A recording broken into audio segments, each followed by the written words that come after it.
E na tarde de hoje, diretamente da sede da CBF, o presidente Pedrinho abriu o jogo sobre futuro do Vasco. Vou falar sobre a venda da SAF e também todos os detalhes e o caminho do Vasco na Copa do Brasil. Fala galera, sejam todos bem-vindos ao canal BTV Esportes. Eu sou o Jonathan Santos, chegando com tudo neste plantão gente, trazendo notícias e informações do Clube de Regatas Vasco da Gama. Você vai acompanhar tudo nesse vídeo. Eu estou aqui me preparando para trazer no ao vivo o treino da seleção brasileira, aqui diretamente do complexo da Disney, né, o campo da ESPN. Mas antes, parei tudo para deixar você bem informado sobre as informações do Vascão. Por isso, conto com a sua moral, com o seu like. Se você não é inscrito no canal, botão abaixo, escrito inscreva-se. Ative o sino das notificações na opção todos, deixa o like no vídeo, que é muito importante para o nosso trabalho, é muito importante para o crescimento do canal. O like faz com que a plataforma entenda que o vídeo é importante e acaba recomendando para muitos Cruz Maltinos apaixonados. Obrigado pelo like, pela sua inscrição. Sem mais delongas, vamos aqui às informações do legítimo clube do povo. Falar sobre o futuro do Vasco, o caminho do Vasco, aliás, na Copa do Brasil. Tem um confronto agora contra o Paysandu. Os confrontos no dia 22 e no dia 23. Os jogos da ida, né? 22 e 23 de abril. Jogos de volta dia 13 e 14 de maio. Trazendo mais detalhes, o Vasco vai decidir a partida em casa. O confronto será decidido entre o dia 13 e 14 de maio em São Januário.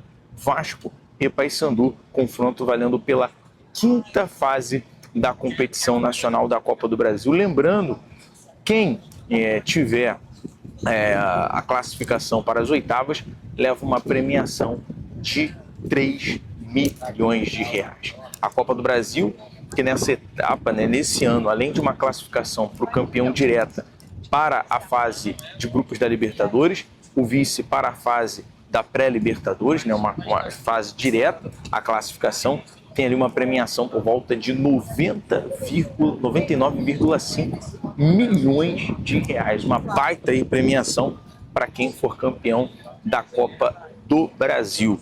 Bom, além agora dos confrontos, né, entre Vasco e Paysandu, temos a falar sobre o Cuiabano. A gente está aqui acompanhando a seleção brasileira e saiu a informação que o Cuiabano está sendo observado pela CBF para o ciclo pós-Copa do Mundo.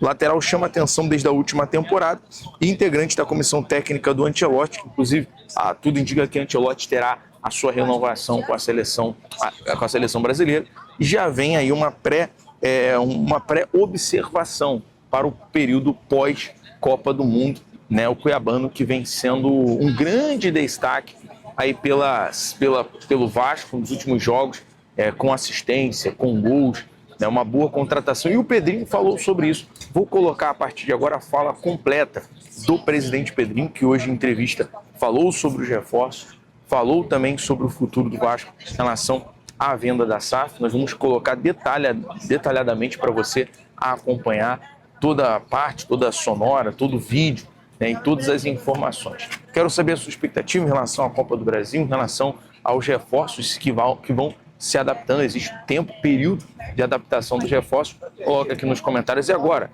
acompanhe a sonora do presidente Pedrinho hoje, direto da sede da CBF. Eu vou deixando você acompanhando esse plantão por aqui. Galera, deixa o like, se inscreva no canal, ative o sino das notificações, porque a todo momento nós estamos atualizando vocês sobre as informações do Vascão. Um detalhe, sobre o investidor, o Pedrinho não deu o nome, porém não sabe que existe assinatura do memorando de entendimento, dos NDAs, com Marcos Faria Lamáquia, que é o filho de José Lamáquia, esposo da Leila Pereira, e vale informar que não há, né, nenhum vínculo, não há nenhum grau de parentesco em relação a isso, nenhum problema sobre a questão. Por isso que é bom a gente sempre trazer isso no detalhe, porque saíram informações sobre uma verificação sobre essa questão, mas até o momento não há nenhum problema quanto a isso. Beleza? Fique agora com a fala do Pedrinho. Eu sou Jonathan Santos, BTV Esportes, sempre em todos os lugares. E também acabou o vídeo. Acompanha aqui com a gente o primeiro treino do Ryan com a seleção brasileira principal. Valeu, galera. Um abraço.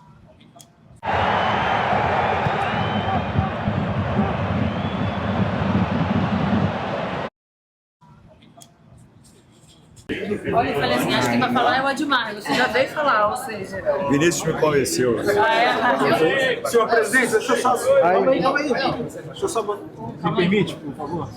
Apesar de Tá com moral, hein, Igor? Tá com moral, hein, Igor? Apesar de ter sido comentarista, eu não gosto muito do microfone.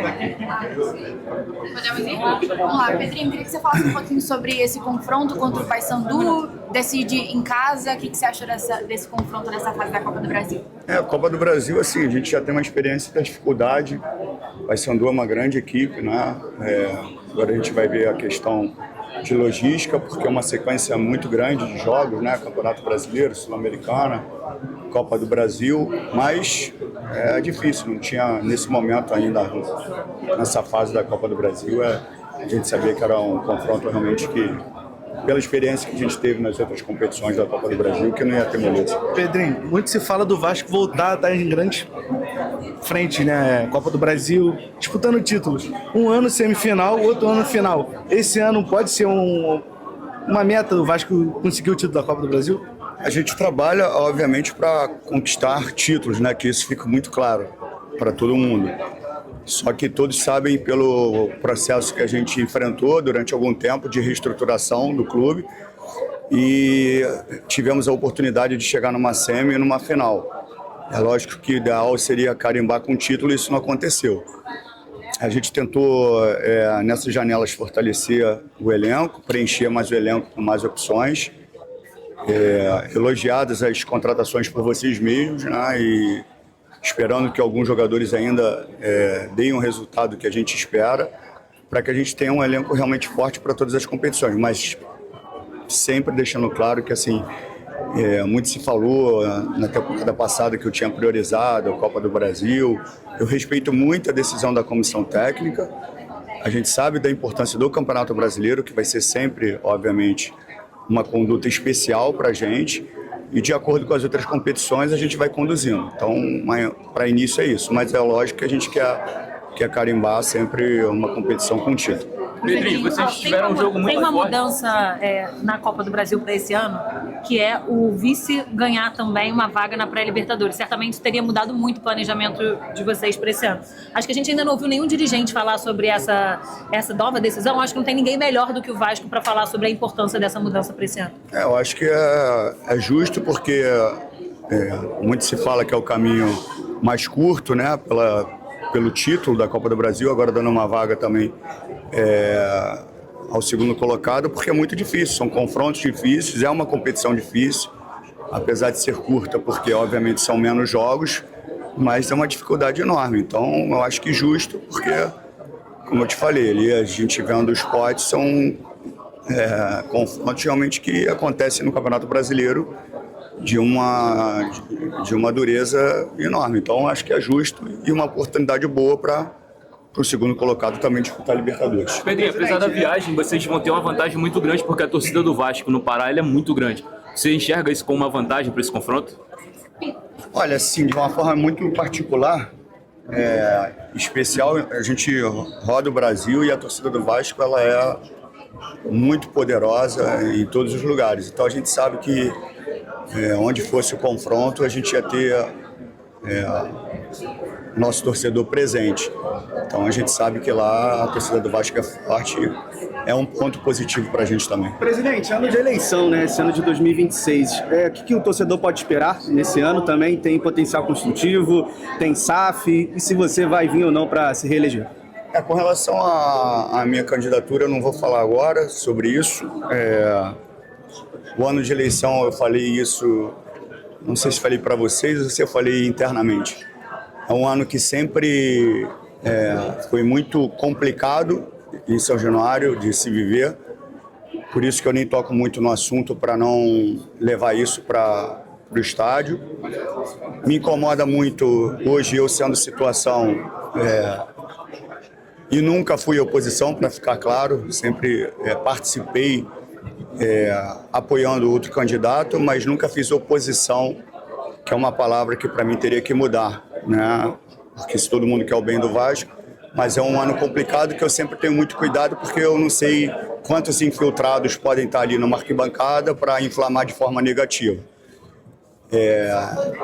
Mas com relação ao investidor, você perguntou, a gente está numa etapa muito importante, não posso dar data, não posso dar nome, mas está num caminho interessante, que eu preciso de toda a cautela para construir e estruturar o contrato. Vocês têm um exemplo claro do que foi com o antigo sócio. Até por isso, uma busca, né, por um investidor sério, de credibilidade, de conhecimento de todos, para que o Vasco se torne, usar uma palavra sensata aqui, um clube estruturado pelo resto da sua vida. Porque quando se fala em SAF, se fala, obviamente, numa transição de uma associação para o clube empresa, as pessoas pegam um modelo de um clube que foi vitorioso de forma imediata e, de repente, isso não é o ideal para uma estabilidade do clube. O que a gente quer é que o Vasco nunca mais seja cogitado como um clube que não paga salário, que na minha gestão isso não aconteceu e não vai acontecer. Então é um clube estruturado pelo resto da sua existência e, consequentemente, fortalecendo todos esses setores estruturais, contratações, investimentos. É um passo importante que o Vasco está próximo de dar, mas não tem como eu cravar quando vai ser, se vai ser daqui a um mês, daqui a uma semana, daqui a um ano, para não criar nenhum tipo de expectativa. Presidente.